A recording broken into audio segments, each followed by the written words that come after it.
So in this training video, what I'm going to show you is how to pre-fill your calendar. And this is really important because when we pre-fill our calendar, it means you take your client, you know what their plan is, and you pre-book them in advance. So if you're telling your client, I need to see you for 6 visits or 12 visits or whatever the visit amount is, that you actually pre-book them into your appointment book for that many visits in advance.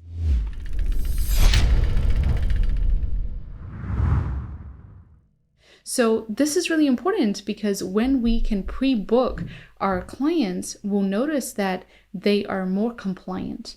And when clients are more compliant, well, they're going to get the results better, which means that they're going to understand the value of what you provide better, and therefore they will retain for much longer. So pre-booking your calendar or pre-filling your calendar is very important when it comes to how well you want to retain your clients. And so I'm going to go through the framework, and you can access it with this training material. And if you can't, well, all you have to do is really just draw a triangle with a line in the middle as well. So the first pillar of knowing how to pre-fill your calendar is knowing the plan. So know your plan. What does that mean? Well, is your client on 3 times a week? For how long? Twice a week? For how long? What is the actual care plan? You should be very clear on that. And then from there, it's about know your outcome. So when you say, I'm putting my client on twice a week for 8 weeks or 3 times a week for 6 weeks, what's the outcome of that? Why are you actually suggesting that? What are you expecting for your client to have achieved in their system through that point in time? And if you're using, which I suggest, Stages of Care, which is in a different training, I highly suggest that you understand what are the different stages that you take your client through, like your client journey, right? What are the different stages that they're going through, and what is the outcome of each stage? So the first stage, is it all about just reducing tension? And is that the outcome? And how long theoretically would that take in a person who's had, let's say, chronic pain for 10 years? And then from there, is it about function? And from there, is it about quality of life? So what does each stage look like, and what is an outcome that you have for each stage? And so when you know the plan, you also should know what is the outcome that's going to happen at the end of this plan, or should this plan be followed through 100%, right? And then from there, you have to know your client. And this is super important. Because let's say when we don't know our client, our conversations can drag on. And a poor or a non-productive conversation at the front desk sounds like this. When would you like to book in? Right? Or when does it suit you to book in? That question is far too vague and far too big for a client at that point in time. Now, let's say your client is in pain, or your client is in a rush to get to work, or your client has a screaming child, or they need to get the dinner on the table, and they're standing there after their appointment, and you've just asked them, when would it best suit you? Right now, they're in a bit of a dysregulated state, considering they're consistently thinking about where they have to be next. And so one of the most common responses you're going to get at that moment of time is they're going to tell you, oh, I'm not sure, let me call you back. Or I'm not sure, let me have a think about it and I'll give you a call. And what happens? We never ever get that call, right? And then we spend time and resources and energy trying to chase these people up. So it's really important that, do you know your client? Do you know if your client has a 9-to-5 job? Do you know if your client is a stay-at-home mom or a dad? Do you know if they're studying? Do you know if they're working shift work? So how well do you know your client? Because the more information you know about them, the better you can formulate your conversations. So let's say I have a client in front of me who's John, and I know John works from 9 to 5. I also know that he works all the way in the city, and in traffic, it takes about half an hour to get to me. Okay. So when I speak to John and let him know that I need to see him twice a week because I know the plan, I also know the outcome of the plan, which is why I can say this with certainty, and I know why he has to follow that plan. And now that I actually know him and know how his time and schedules really work, my conversation, instead of saying, hey, John, when would you like to come in, could sound more like this. hey, John, so I need to get you in for twice a week. I know that you probably prefer evenings because coming in early before work might be a bit too much for you. I also know that with traffic, if you leave at about 5, you could get there here at about 5:30, but just making sure that you get a bit of leeway time, how about I make your appointments on a Tuesday and a Thursday evening at 5:45? And this way I have everything booked in for you for the next 12 visits, as well as your reassessment visit at the 12th visit. At least we have you on the books. When things change on your end, you let us know and we can work around that. But it's better that we actually have that in because it becomes a routine for you, and it's easier for us on our books as well because we have you locked in for that time. The conversation there is more direct, and it's leading them to in the pathway that you want them to be led into, rather than option 1, which was when do you want an appointment, which is too big, too vague of a question, and you're going to be spending minutes over that conversation where you're going to go back and forth about what time works when. All right. So one of the biggest things I say here is assist the conversation and make sure you tell, don't ask. And this is really important. The question of, do you want an appointment?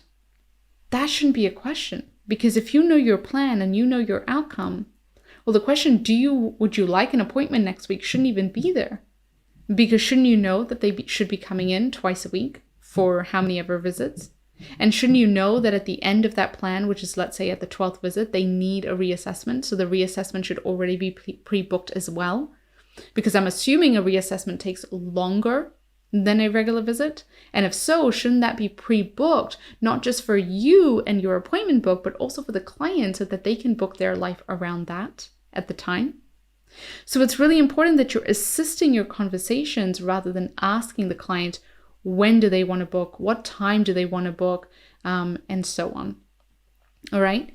So let's say you've got a client who's pre-booked, and let's say they're canceling one of the appointments. So let's say they come in once a week and they come in on a Monday and they're calling in to cancel. Well, first of all, I'd love to change or pre-frame that word cancel to reschedule.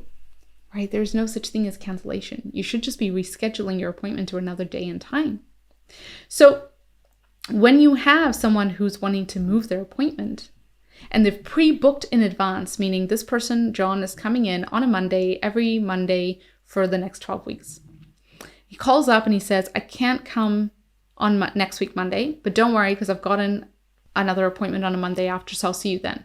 I go, well, wait a minute, right? Because that's the week after. And I know my plan. I know that you're supposed to be seen once a week. So how about the conversation? We would assist and pre-frame that conversation for John. And we would say, hey, John, no, thanks for that. I will move that Monday's appointment. And I know you usually like coming in at 6 p.m. I'm going to move it to a Wednesday. Can you make it on a Wednesday, or would you prefer the Thursday at 6 p.m.? And let's say he goes, okay, well, I thought that, I have one the week after. No, I totally respect that. But we still need to reschedule the one that you're missing. And that is how you would assist a quote unquote cancellation conversation, right? Now, let's say we have a conversation where you're pre-booking them and or you may still choose to book visit by visit, which I don't suggest. And they say that they're going away on holiday. Or they've pre-booked and they've now decided they want to go away on a holiday. The conversation, again, should be more of an assistant conversation. So a lot of the times in practice, what I've observed is that when people go on a holiday, they stop booking in and they say, I'll call you when I come back from a holiday. And that never happens because when they come back from a holiday, they've hit reality, and most people become dysregulated and they become stressed out with everything that they have to catch up on. And in that stressful moment, the last thing they're going to remember is to pick up their phone and give you a call and try and book in. So let's say I have John come in and we do our treatment session and we finish up and he says, by the way, I need to cancel the next 2 appointments, or I can't make it for the next, I can't make it right now and I'll call you because I'm going away. the first thing I would say, genuinely interested, hey, whereabouts are you going? Are you going on a holiday? Yeah, I am. I'm actually off to Fiji. That's so exciting. How long are you going for? And he says, oh, I'm actually going for 2 weeks. Oh, that's so good. What are you planning on doing there? And I have a small little dialogue to ensure that he understands that I'm genuinely actually interested in his life and what he's doing, because he is a client of mine and I'm getting to know him more and more every time. And so we have a dialogue and I say, well, look, that's great. You're going away for 2 weeks. And so what I've done is I've got you in arbitrarily here on 16th of December, which is, 5 days after you come back, which gives you some time to settle down. And then we'll pick up on the 16th of December from where we left off. So don't worry about it. Again, what I did there is I assisted the conversation. I told him the date rather than asking him, hey, what date after you get back do you want to book in? All right? Because at that point in time, he's not thinking about that. So it's really important that you're assisting those conversations. Now, let's say the conversation has to come up where your practice is closing down for Christmas break or some sort of holiday break, and that you can't see your clients for a week or 2 weeks, right? What do you say then? Well, it doesn't mean that none of your clients can be pre-booked. All you basically say to your clients is, okay, so what I've done is I've booked you in for 12 visits. Just know in that time, there's a 2-week period where we're closed because of this in this holiday period, but we'll continue straight from there. And these are the dates, and maybe print it out for them or email it to them so they have everything on schedule. So to pre-fill your calendar, and you can do it so well, some of our clients have actually pre-filled their calendar a year in advance. So this, if done well, can be perfect for your books, because now you know exactly what you can approximate and forecast in your business itself when it comes to how many appointment bookings you have. The first step, like I said, is know your plan. Is it 3 times a week? Is it twice a week? Is it once a week? What is the actual plan for the client?